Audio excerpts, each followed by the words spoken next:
मुल्क में पेट्रोल की कीमतों में कमी के बाद से कराची में भी पेट्रोल का बहरान नजर आ रहा है और शहर के बेशतर पेट्रोल पंप्स पर पेट्रोल दस्तयाब नहीं है। पेट्रोल पंप बंद होने से शहरियों को शदीद मुश्किलात का सामना है। पुरानी सब्जी मंडी के करीब वाक़ निजी कंपनी के पाकपति पेट्रोलियम सर्विस पर 7 रोज से पेट्रोल नहीं है, जिसकी वजह से आवाम को शदीद परेशानी का सामना करना पड़ रहा है।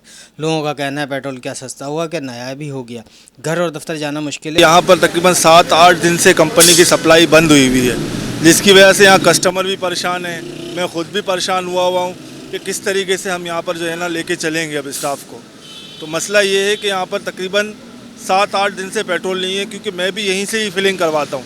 सही है ना, किसी और जगह से हम पेट्रोल डलवाते ही नहीं हैं। तो हमारी 3-4 गाड़ियाँ यहीं पर ही आती हैं, तो पेट्रोल है ही नहीं यहाँ पर। अभी पेट्रोल बंद हो गया है तो क्या करेंगे, अभी पेट्रोल नहीं है उसमें, वहाँ भी बंद है, यहाँ भी आके बंद है।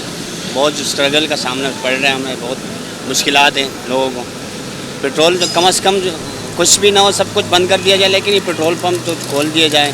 कारोबारी ये जो चीज़ें हैं लोगों की, इसमें मुश्किलात पड़ते हैं इनसे। हुकूमत आवाम को फराहम नहीं कर सकती, ज़रूरत की अशिया के उसूल को आसान बना दे। कैमरामैन मोहसिन शब्बीर के साथ गुफरान खान, सच्चल न्यूज़, कराची।